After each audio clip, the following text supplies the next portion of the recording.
Hold on. Let's see.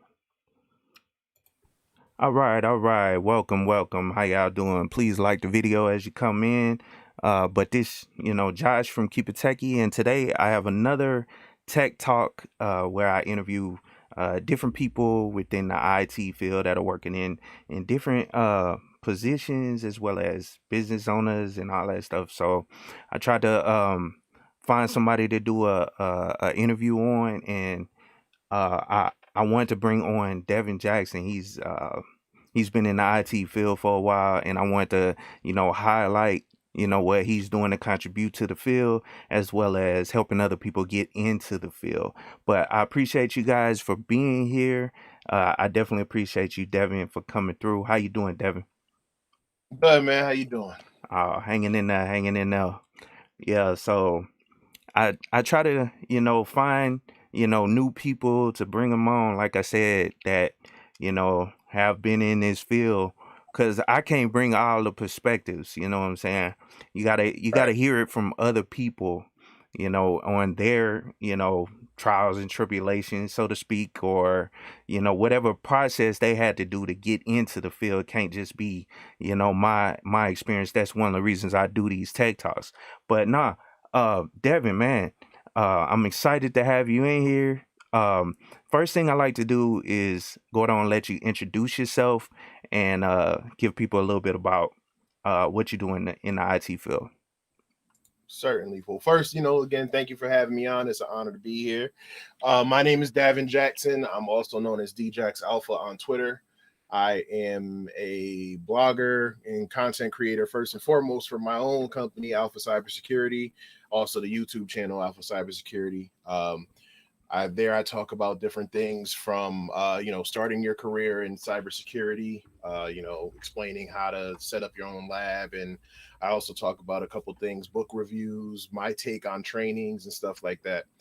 Uh, I'm also a security architect and a penetration tester for a fintech company that basically handles handing out doing loans for and financing for people looking to get like home renovations or medical procedures. I've been in tech now for I usually map it to around the same time as my daughter, so about 15 years. Um, I've been in cybersecurity now, focused mainly on cybersecurity for probably about the last 8 or so.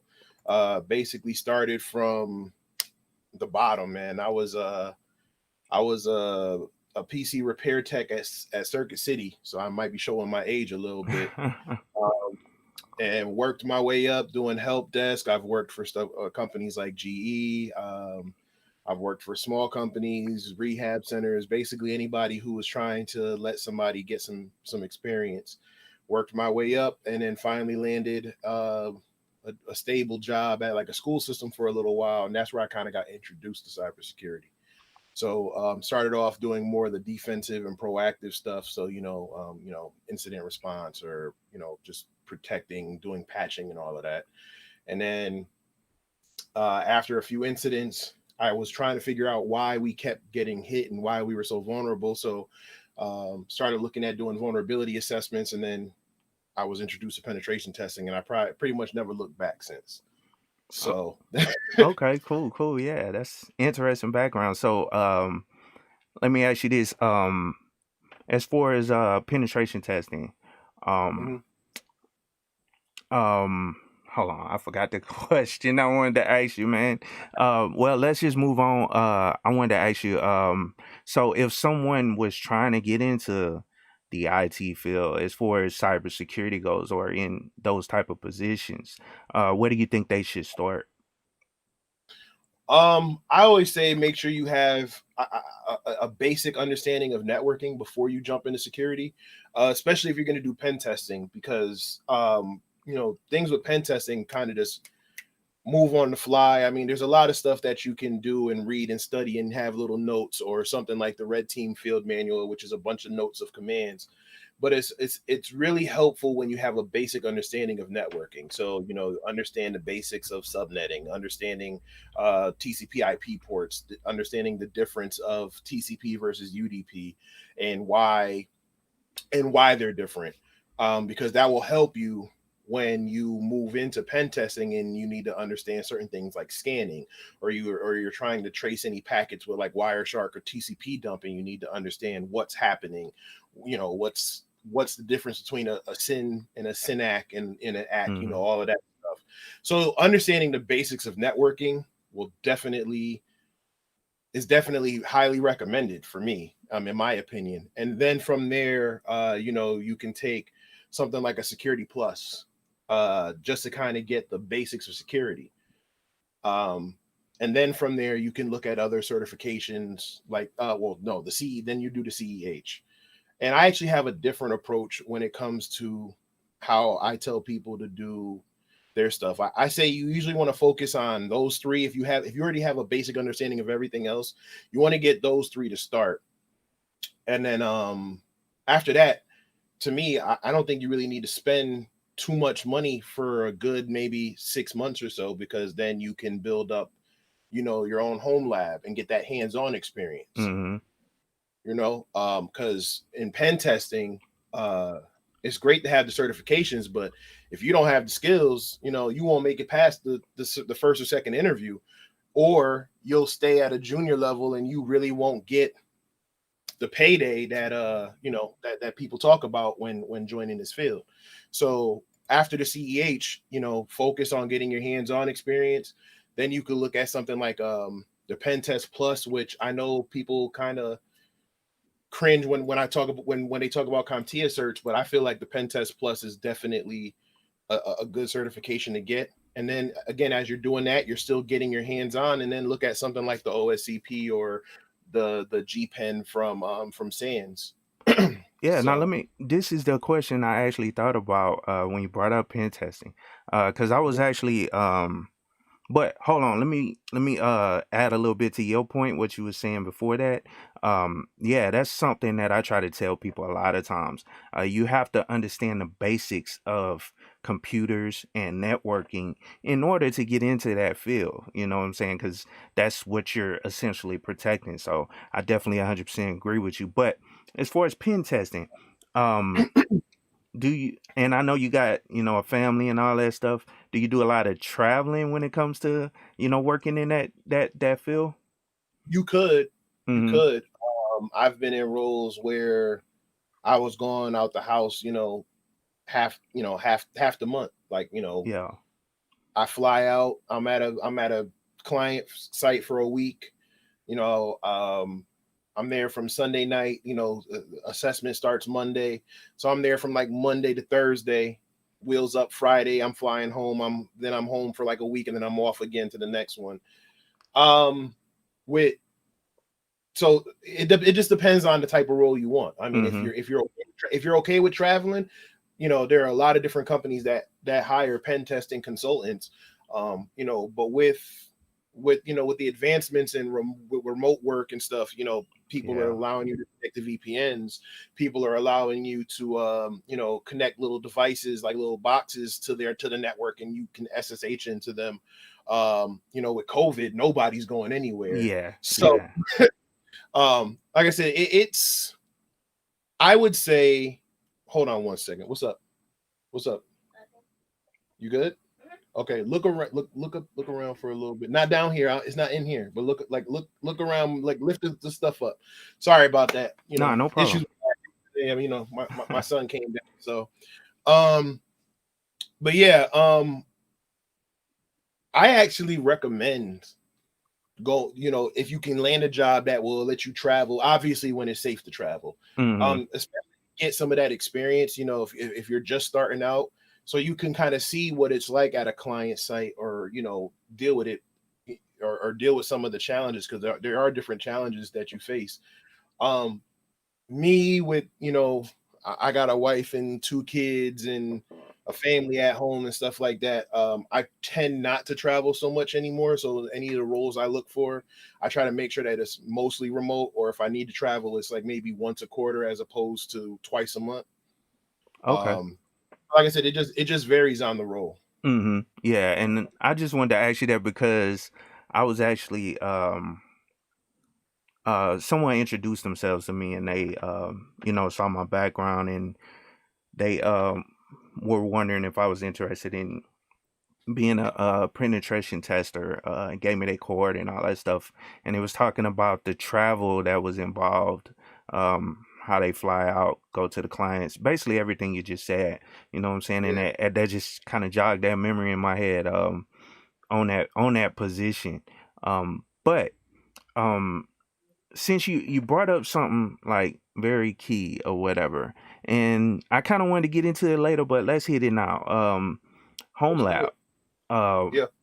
how important is it having a home lab? Whether it's a home lab or you set up a lab in the cloud or Mm-hmm. you set up whatever, you have to have a lab. You have to. It's very crucial because again, not to knock the CEH, but the CEH doesn't really teach you the hands-on skills. I know they have the CEH practical. So since I took it when it was, I think it was like version 9 when I took it, it's improved tremendously. So I'm not trying to knock them, right? I love EC Council, but the CEH at this point for the pen testers, it's not a certification they get where it's kind of like, oh, you got the CEH, okay, yeah, you know what you're doing. The Mm-hmm. CEH is more for the companies Mm-hmm. because a lot of companies require the CEH. Yeah. So the CEH gets you, like I said, like I tell people, anybody I mentor, anybody I talk to, the CEH gets your foot in the door. Your knowledge gets you the job, but your skills is what's going to pay your bills, Yeah. right? Exactly. You can have the book knowledge, you can have the CEH, but until you really know how to do, SQL injection or how to, be able to determine which vulnerabilities or anything like that, you're going to be stuck, right?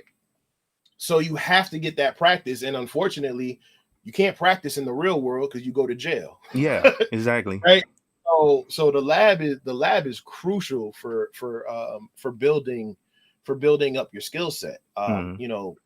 And again, like I said, it's free. I mean, you don't have to spend a dime outside of what you pay regularly for your internet service and whatever. You can go on you can download VirtualBox Mm-hmm. or VM for that matter, for the free version, and then you can go on sites like VulnHub and download your own VMs and just hack to your heart's content. You can go on Try Hack Me. You can go on Hack the Box. There's the Pen Tester Lab.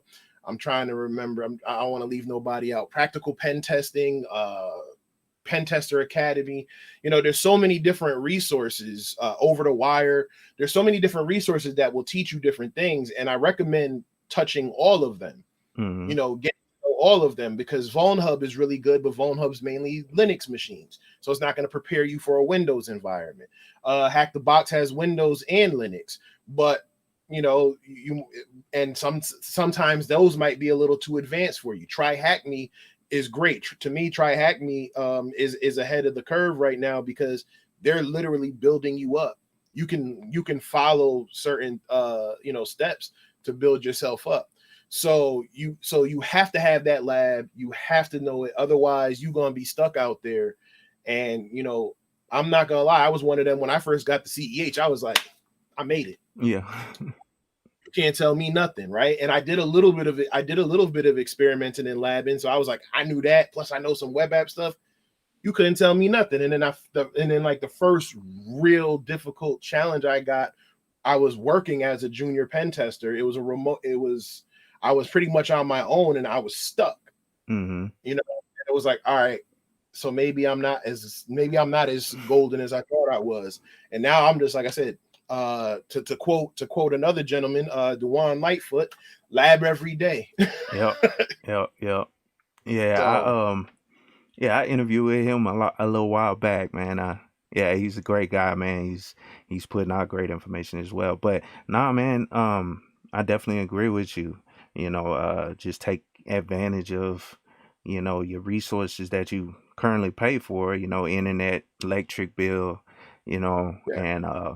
and lab every day. You know what I'm saying? So, And like I said, most of us is walking around with a device or two right now in our own house, right? mm-hmm. Like what I did was I was stuck in my cave here, Mm-hmm. and and the family was like, listen, it's almost like we don't see you and we in the same house. So what do? I set up a separate internal network in the house.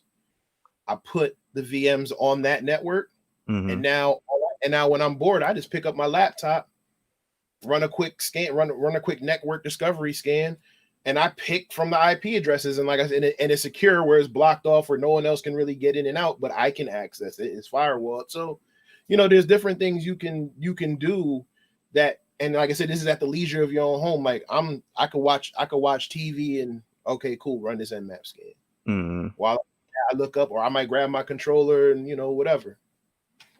And like That's I what's said, up. and it's beneficial because like I said, you need it. That's what's up. That's what's up. Now, let me ask you this. This is kind of I don't know, a highly discussed topic, or people. Some people on this side, some people on that side. Um, Degrees, certifications, or both. Like, what are your thoughts? So, and the funny thing, I actually just asked this question to a couple guests on my podcast the other day who wrote the Pen Tester Blueprint, Mm-hmm. Philip Wiley and Kim Crawley. And they had their takes. I'm a bit biased because I didn't go to college, right? I went the military route, didn't do anything tech related in the military, came home, and once I realized I was going to get myself into tech, I knew I couldn't quite spend the time I needed to at school. Things were a little crucial, so it was kind of I got to get the ball rolling a little quicker, and then that's when I realized that you can grab certifications. So for me, I would say it depends on what you want to do. Like if you want to end up in upper management or be like a director or stuff like that,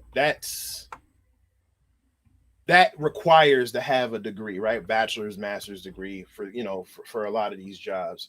But you can make a decent living just off of certs alone, and I'm living proof, right? I realized I wanted to get into tech. Like I said, I started from the bottom. I got the A+, even though I knew computers.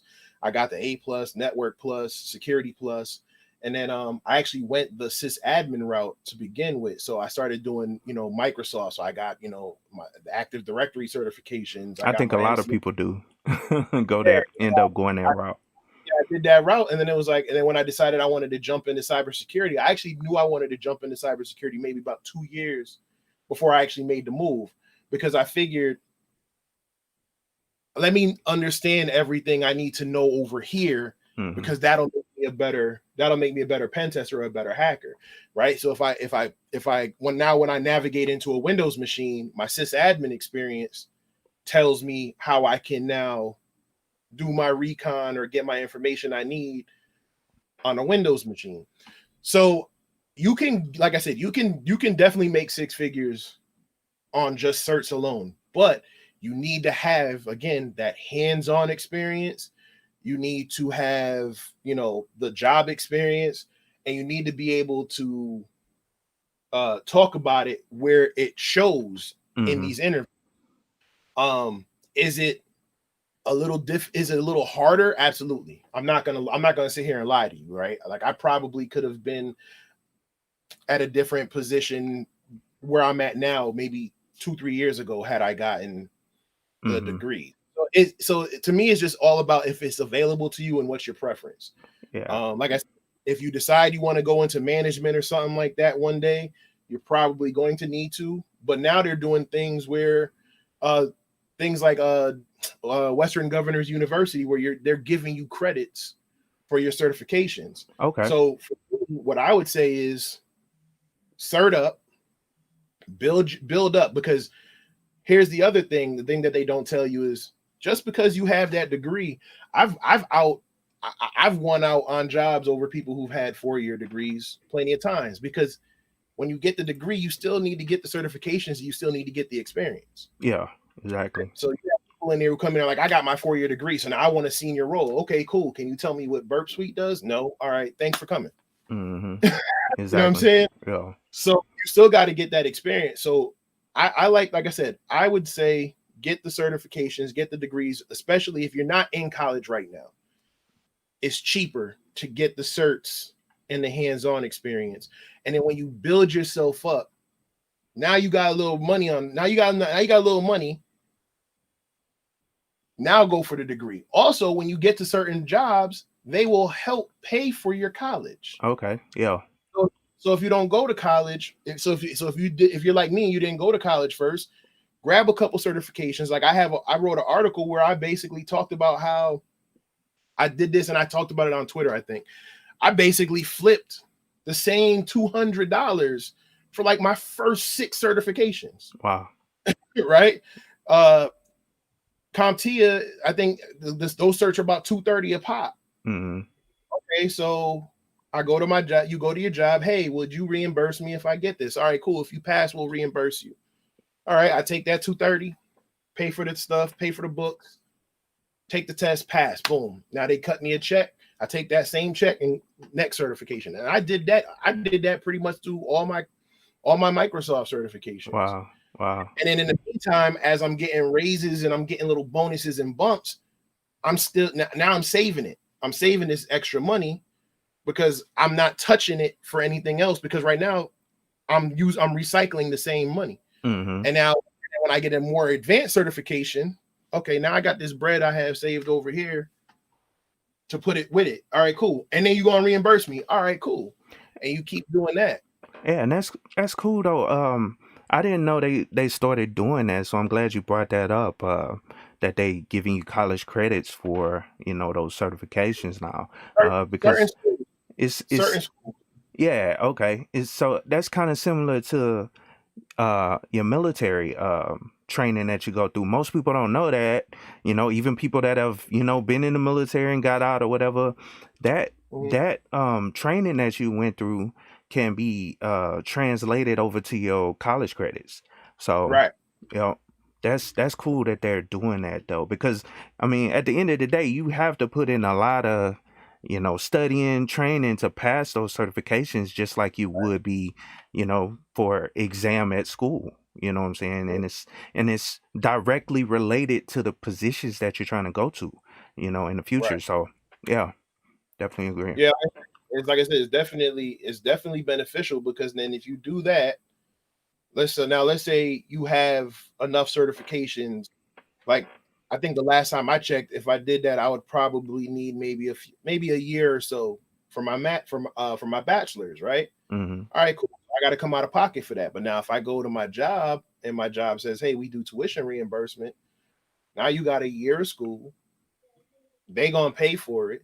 You already built up your experience and your knowledge, so you got that side of it.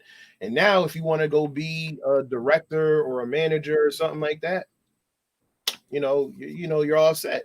Yeah, and Like I that's said, another thing I like to tell people, and sorry to cut you out, but I like to tell people that once you get your skills up, it don't kind of stop there. You gotta, you can, once you get into a position where you understand your job and you uh, heavily qualify for it, uh, you can negotiate with these companies to, right. like what you saying, to reimburse college, Mhm. reimburse.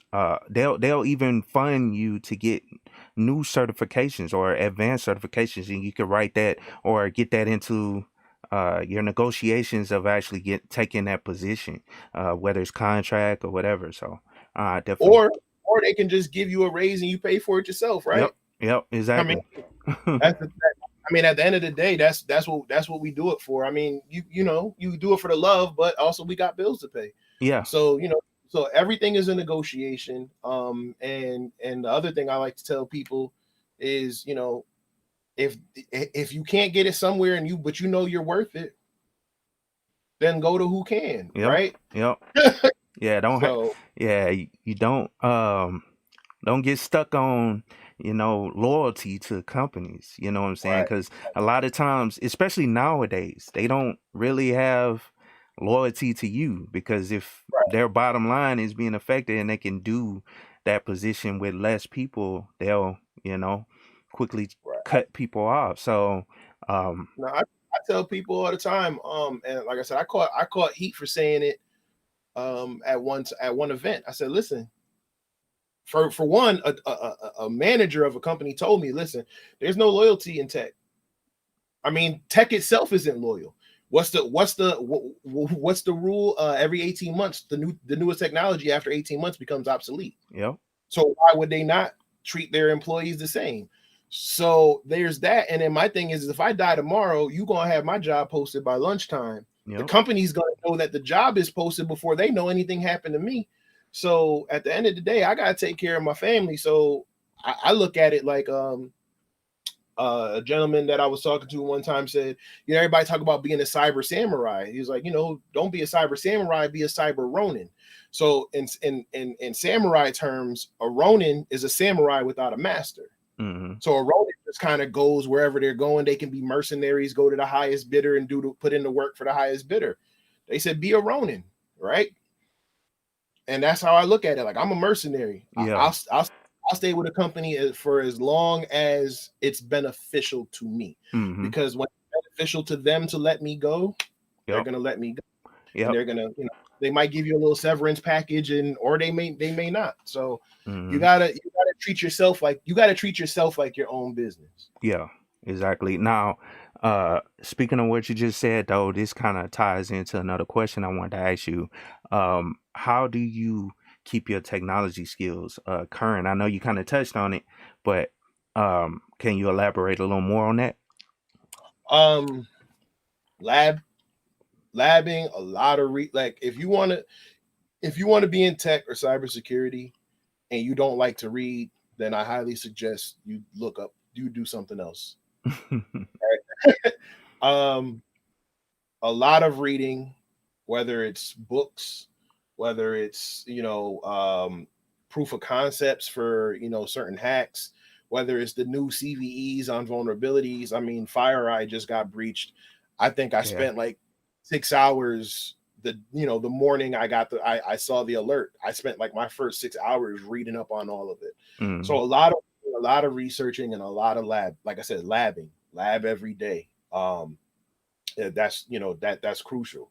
Like I said, especially in this field, because if you don't know how to perform or successfully exploit or successfully mitigate the latest attack, you and the company you work for are sitting ducks. And you know, the last thing you want to do is be the security guy or the security or part of the security team for a company that got hacked. I mean, look at Home Depot and Target, right? They still get a lot of slack for their breaches. So yeah, and that will follow you, you know, for the rest of your career. But shout out to Professor Black Ops. He the first person I actually seen report on the FireEye hack. I appreciate your video, man. It forced me to start reading, but I definitely agree with what you're saying, man. It's a whole lot of reading, a whole lot of sitting there understanding. So if you don't like reading, if you don't like cracking open a book, you know, it's definitely not the area you need to get into, because like you were saying with the white papers and just trying to understand all that stuff so you can stay abreast of it. You know, it's definitely a challenge. I mean, I had families looking at I had family members and friends looking at me like, I don't know if I can cuss, but I had family and Nah, friends you looking good. at me. Okay, I had them looking at me like I was an asshole, because I remember we were at a family gathering and this family member was telling me, you know, they got their associate's degree in computer science, and you know they messed around with coding when they were younger. And you know, they're like, oh, everybody's like, oh, go talk to Davin. You know, he could probably get you a job, or he can get you set up. So we were sitting there talking, and it was like, he's like, well, you know, what do I need to do? I'm like, well, you know, you gotta grab some certifications. You gotta do this. You know, I got a bunch of books at home that you can read. Yeah, they might be outdated, but the thing is, you can read the books to get the baseline and then figure out what the differences is between version to version. You know, save. Again, I'm all about saving money. Like I came up from the hood, so you know, money was scarce. So you know, and I'm doing all that, and he looked at me and was like, "Yeah, I want to be able to do all of that, but I don't want to read nothing. I don't like to do a lot of reading." I'm like, "Well, how do you expect to know how to do this. How do you expect to test for certifications? Well, I have my associate's degree. I was like, you ain't going nowhere. Mm-hmm.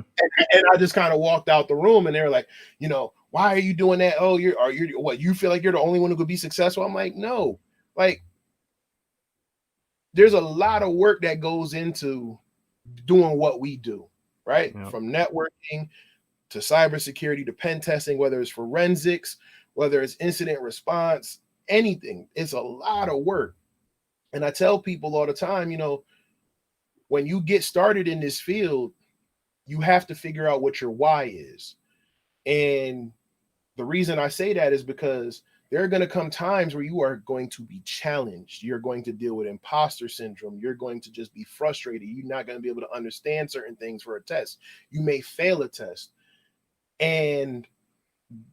Or just dealing with the everyday BS in the tech field.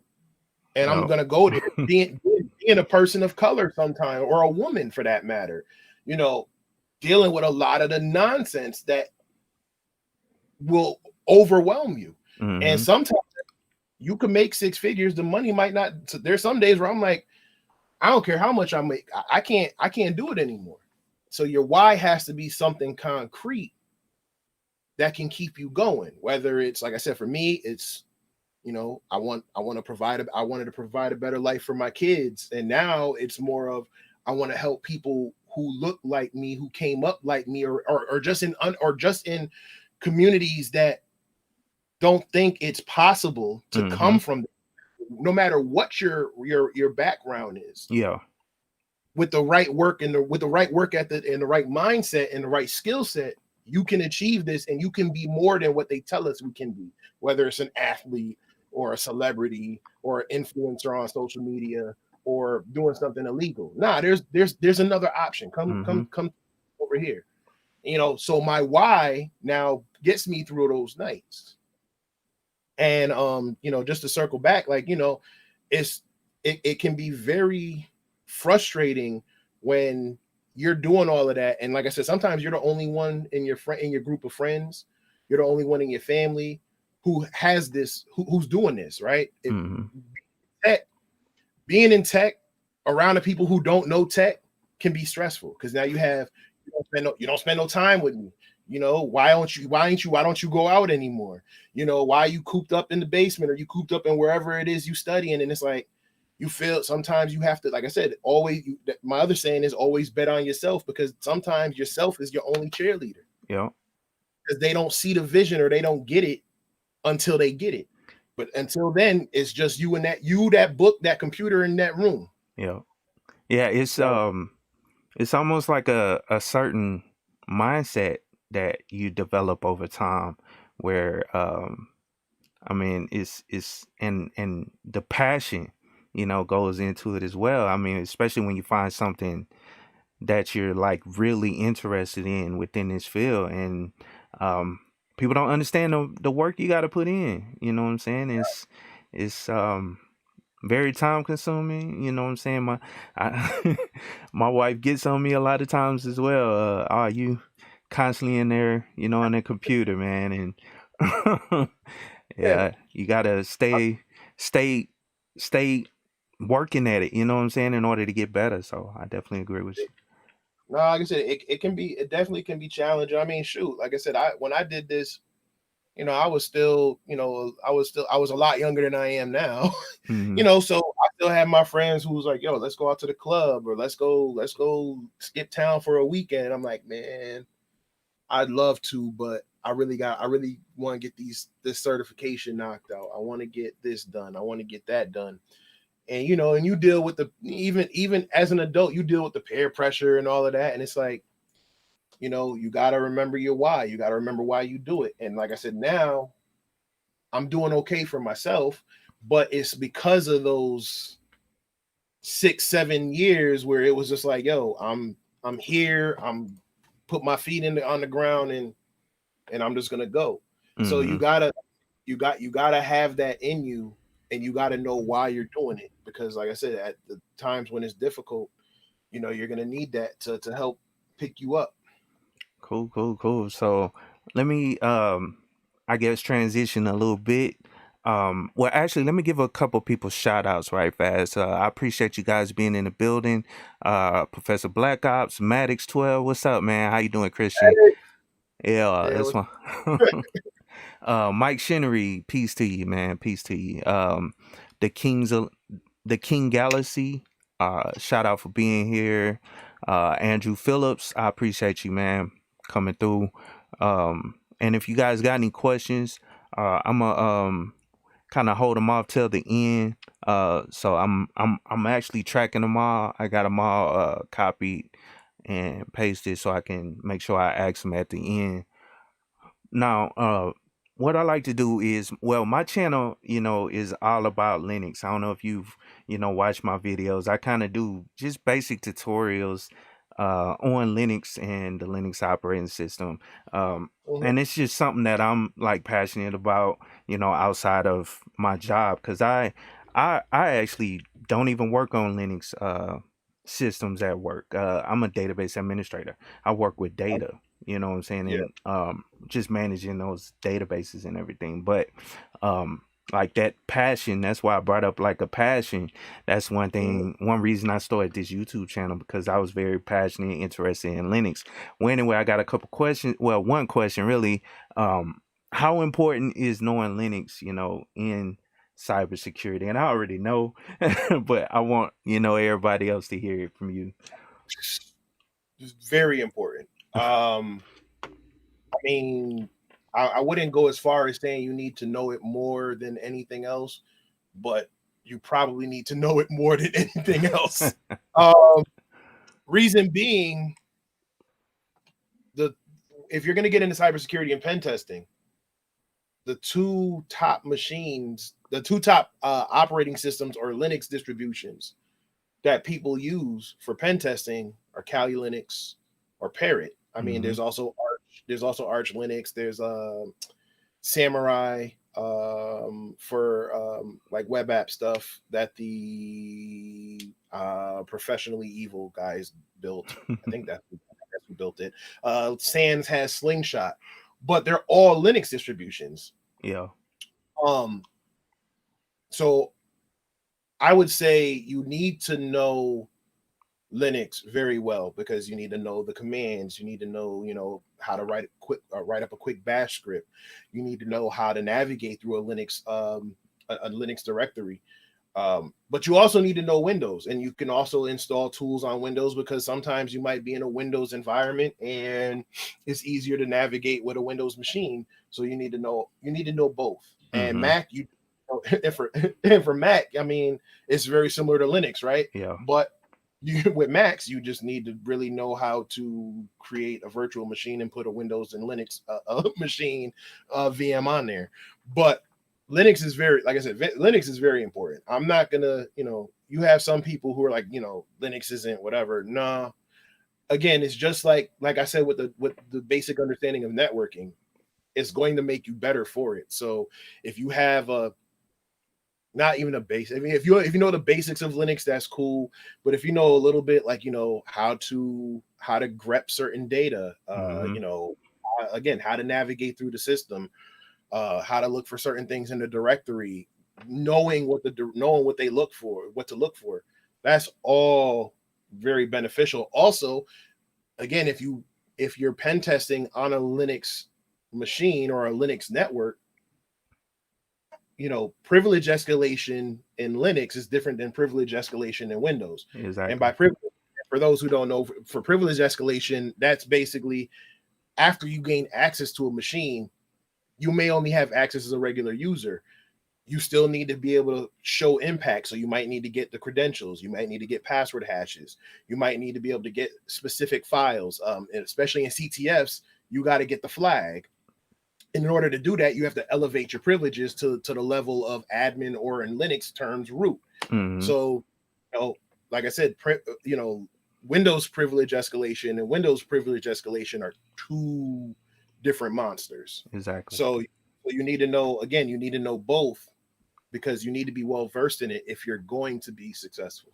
Okay, cool, cool. And since you brought up Bash, Also, how important is programming or understanding how to program, as well as do you know any programming languages? And you can kind of elaborate as much. With programming, I'm picking up more on it now because I mean, again, if we're gonna be keeping it a hundred in here, um, I was terrified of programming, right? Mm-hmm. I thought that I was not smart enough to learn that. And I probably held myself back significantly by not doing it, and then coming to the realization that it's really not that hard. Yeah. Uh, for pen testing or for cybersecurity, again, it's very similar to Bash, right? You Mm-hmm. need to understand. You need to know how to write a quick Bash script. You may need to learn how to write a quick Python script or whatever to write up a quick port scanner. Mm-hmm. So you need to know it, or if you don't need it, or if you don't know it by heart, you need to know a trusted resource where you can Yeah. copy and paste. Yeah. Um, but it's definitely beneficial because sometimes you might have to do some type of code review.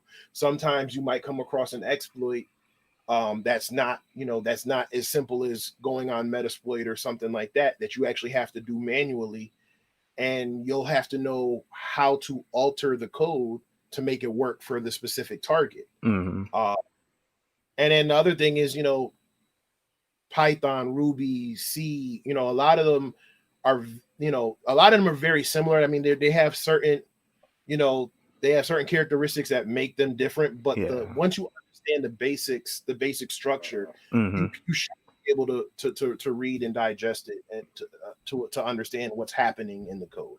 Yeah. So I would say programming, you need to know it well enough to understand to look at it and go, okay, I know what this is trying to do. I know what it's trying to call. Or if you pick up a public exploit from the internet, because there's a lot of trolls out there, you need to be able to read that code to make sure that it's actually doing what you need it to do, that it's going to exploit this machine and Mm-hmm. not open a backdoor on your own machine. Because Yeah. the other thing you don't want to do is be the hacker who gets hacked. Yeah. Yeah. Exactly.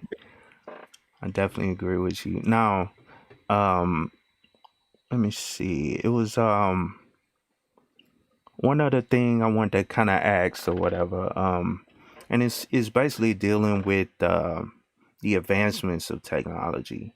As far as IT automation, um, how is that impacting your job? And I know you kind of hit on it early in the interview, but is that gonna affect cybersecurity positions in the future? Um, yes and no. I mean, I saw, I'm and I'm not gonna say the name of the company because I'm not trying to give them no free promotion because of that. Um, but I've seen where they basically automated an entire pen test from recon to exploit, Mm, exploitation. So it ran the scan, it looked at the vulnerabilities, it determined the best exploit to try, it exploited it, and it got a user shell, and then it restarted all over again to do post exploitation. Um, so with that, I feel like it's going to probably cut out a lot of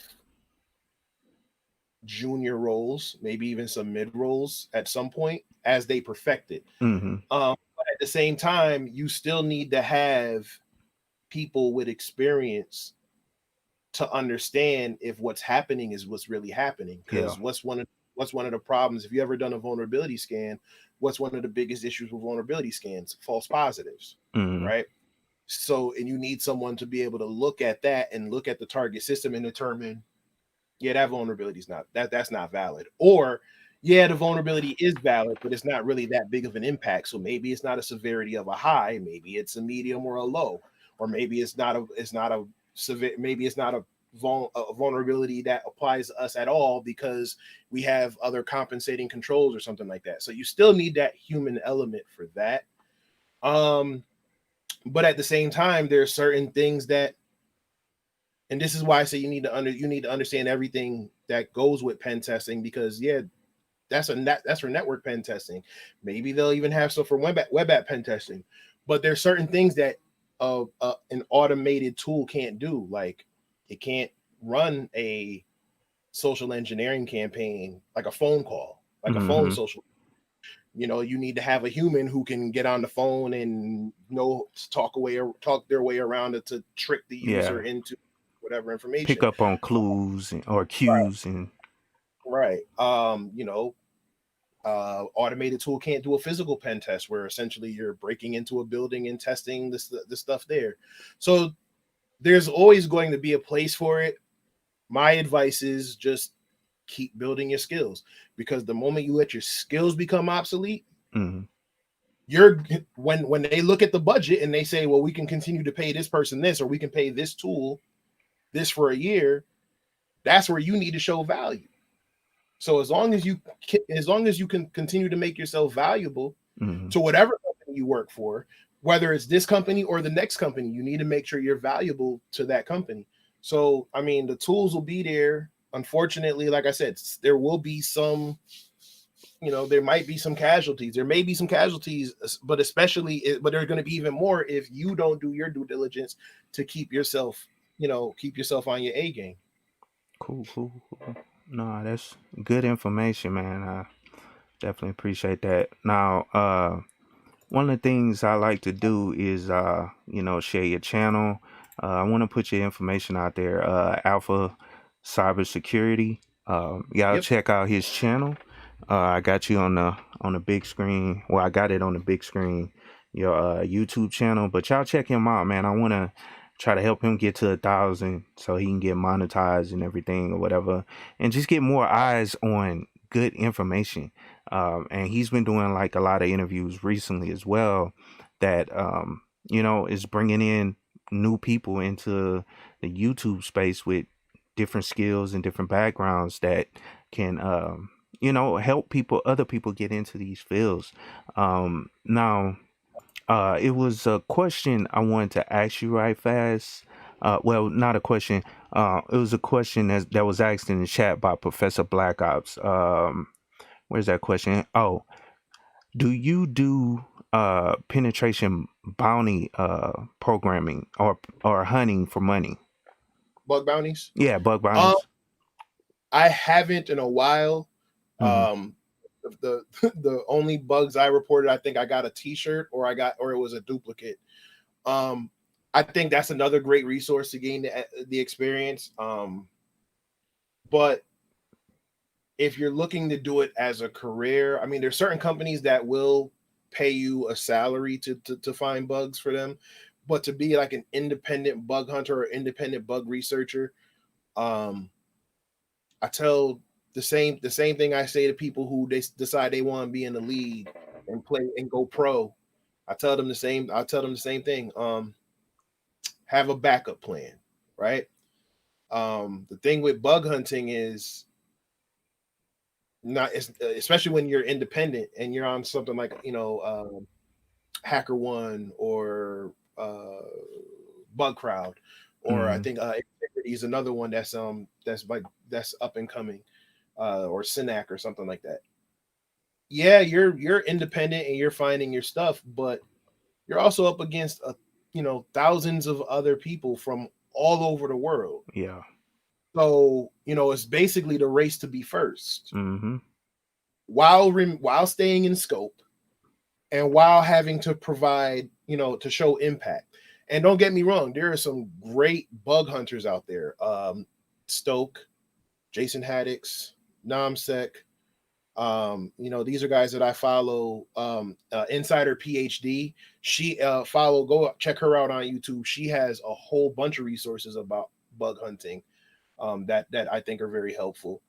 But you're up against a lot of people, I mean, who really do this for a living. I mean, there's like 3 people who've made $1 million in their career doing bug hunting. And now they have the tools and the resources, or they built these machines that can, process things a lot faster than you. So, I would say everybody should, do it every once in a while. But unless you're really starting to make some really good money, have a backup plan. Yeah. Like there's nothing wrong with that. Like my goal for 2021, once I kind of get, the YouTube channel and some of the other stuff off the ground that I'm working on in the background, I want to dedicate maybe one day a week, like one night a week, maybe 4 hours, 5 hours to just doing some bug hunting and doing some write-ups. Because even if it doesn't make you any money, if you have that backup plan, you can kind of do it as a hobby, and it's a good learning experience. Because there's certain bugs that you come across in a bug bounty that you don't come across every day. Exactly. So I think it's definitely good to do. I just, like I said, I just wouldn't, I wouldn't put it up as something that's going to pay the mortgage. Yeah. Yeah. Definitely. Now it was another question he asked. What is your take on Fire Eyes red team tools hitting the net? Which we kind of, you kind of hit on. Uh, what are your thoughts on it or take? Um,